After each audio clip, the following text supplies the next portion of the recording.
Maintenant, mon frère, je vais répondre à la question que vous m'avez posée tout à l'heure.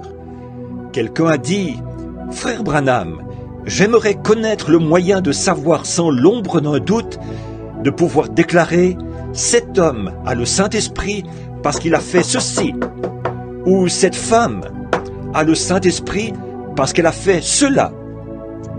Il n'y a absolument aucun moyen pour vous de le savoir. C'est vrai. Il n'y a absolument aucun moyen pour vous de le savoir. Dieu en est le juge. Nous ne devons pas juger. Voyez, contentez-vous de prêcher l'Évangile, de vivre. Un homme est venu me voir il y a quelque temps. Je prêchais sur ce que je disais l'autre soir. Il est venu chez moi et il me disait, « Frère Branham, frère, je veux me débarrasser de mes péchés. Je veux être un chrétien. » Il s'est assis sur mon perron. Il a dit, « J'avais entendu parler d'un grand homme, un homme de renommée internationale, du nom de Billy Graham. » Il a dit, « Je suis allé à ces réunions. » Et il a dit, « Tous ceux qui désirent devenir chrétiens, levez la main et acceptez Christ comme votre sauveur personnel. » Alors, j'ai levé la main. Il a dit, « Maintenant, levez-vous tous. Nous allons faire une prière. » Alors, je suis resté là et j'ai prié en toute sincérité. Il a dit, mais je n'étais pas plus avancé. Il a dit, ensuite je suis allé à la réunion d'Oral Roberts. Il a dit, j'avais entendu parler de lui et j'avais entendu dire qu'ils étaient tous remplis de joie. Il a dit, je suis allé voir Oral Roberts et je lui ai demandé, que dois-je faire pour devenir chrétien? Il a dit, retirez-vous là-bas. Je lui ai dit que j'avais levé la main à la réunion de Billy Graham. Il a dit, restez dans cette pièce là-bas, jusqu'à ce que vous soyez tellement remplis de joie que vous parliez en langue. Il a dit, j'y suis allé et j'ai prié jusqu'à ce que je parle en langue. Il a dit, je suis ressorti, je n'étais pas plus avancé. Il a dit, puis je suis allé à une autre réunion. Et là, ils m'ont dit que je n'avais pas encore été sanctifié. Ils m'ont dit qu'il fallait que je sois sanctifié, que j'éprouve une grande joie, de sorte que je pousse des cris, que j'éprouve assez de joie pour ça. Alors, j'ai prié et j'ai prié jusqu'à ce que je pousse des cris. Il a dit, là encore, j'ai dit, frère, chacune de ces choses-là est correcte. Lever la main, parler en langue, pousser des cris, je crois à tout ça. Mais malgré tout, ce n'est pas ça qu'il faut. Vous voyez, ce qu'il faut, c'est accepter la personne, Jésus-Christ. Vous voyez, ce n'est pas... Ces choses-là, ce sont des attributs. Pousser des cris, parler en langue, courir, pousser des cris, pleurer, prier et quoi encore, ce sont seulement des attributs qui accompagnent cela. Avant toute chose, il faut accepter la personne, Jésus-Christ. Alors, il n'y a pas de preuves qui nous permettent de déclarer cela. Parce qu'un homme pleure, j'ai vu des hommes pleurer et verser des larmes de crocodile. Et il demeure le grand pécheur qu'il a toujours été. Écoutez, Jésus nous a comparés à des brebis, pas vrai? Le berger connaît ses brebis. Est-ce que quelqu'un ici a déjà entendu crier un bouc?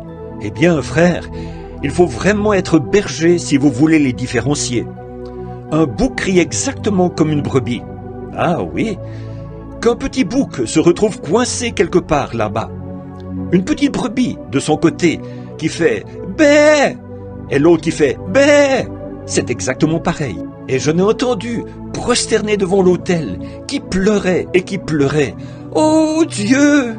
Il sanglotait sans arrêt comme ça. « Oh Dieu !» Et c'est toujours un bouc, c'est vrai. Pousser des cris, oh là là, j'en ai vu pousser des cris au point qu'ils étaient vraiment... Ils couraient d'un bout à l'autre de la salle. Ils sautillaient et ils poussaient des cris. Mais direz-vous, vous êtes contre ça? Mais non, je crois au parler en langue. C'est le don de Dieu dans l'Église. Si je retirais ça, je retirerais une partie de Dieu. Si je retirais ma langue de mon corps ici, je n'aurais plus un corps complet. Dans le corps de Jésus-Christ, il y a des langues. Dans le corps de Jésus-Christ, ici, il y a des langues. Si vous retirez ça, vous retirez une partie de Christ. Mais malgré tout, vous ne pouvez pas dire que ça, c'est le corps. Vous voyez?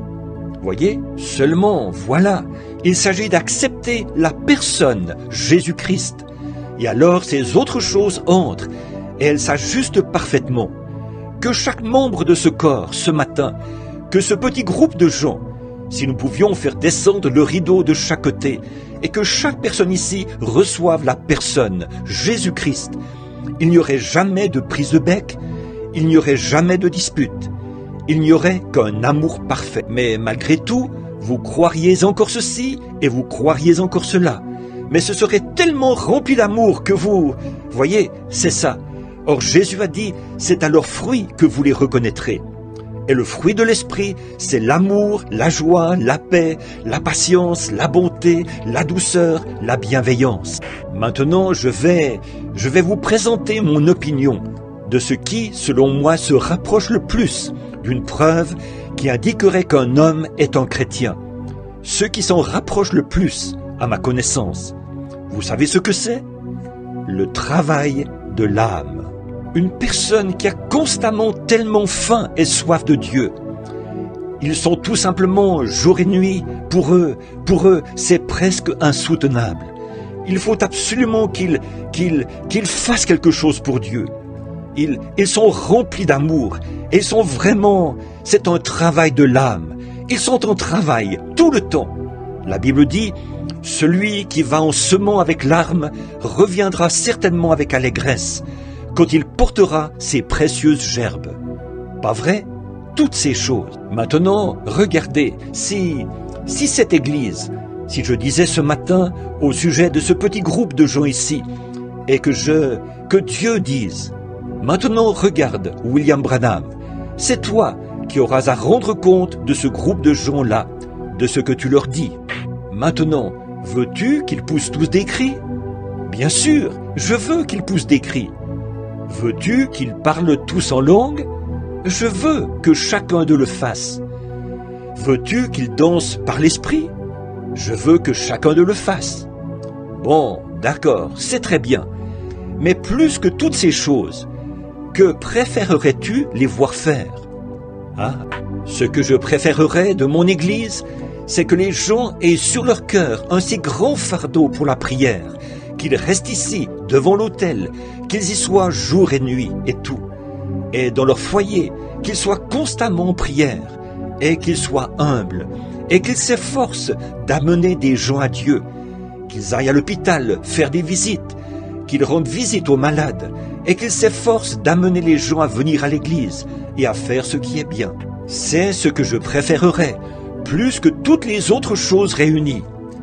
Bien que ces autres choses soient bonnes, elles ont leur place dans l'Église. Mais même s'il fallait avoir ces choses, personnellement, c'est à ça que je donnerais la première place. Parce que si vous avez ça, les autres choses viendront. Oui.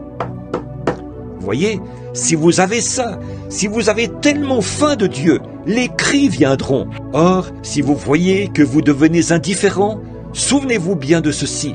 Attention, il y a là un autre esprit qui cherche à s'introduire.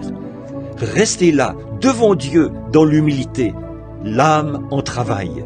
Soyez simplement, ayez à la bonne manière ancienne. Je peux prouver par la Bible que la première fois que l'ange de Dieu est passé dans le pays, afin de sceller du Saint-Esprit, il a scellé uniquement ceux qui gémissaient et qui soupiraient à cause des abominations commises dans la ville. Ézéchiel chapitre 9, pas vrai? Il a marqué d'un sceau le front de ceux qui soupirent et qui gémissent à cause des abominations commises dans la ville. Maintenant, je veux vous poser une question. Je vais vous poser à vous cette question. Nous allons terminer maintenant. Je vais faire aussi vite que possible. Qu'est-ce qui se produirait aujourd'hui si le Saint-Esprit passait dans Jeffersonville, dans New Albany et dans Louisville, afin de sceller ceux qui, cet après-midi, seraient à la maison? Oh Dieu, envoie un réveil. J'ai tellement faim d'avoir une réunion. Oh Dieu, regarde les péchés de cette ville. Oh, n'est-ce pas terrible, ô Dieu? Oh, je t'en prie, envoie un réveil, ô Dieu. Envoie un bon prédicateur, envoie quelqu'un. Ô Seigneur, que le Saint-Esprit, où est-ce qu'il mettrait son sceau? Réfléchissez à ça.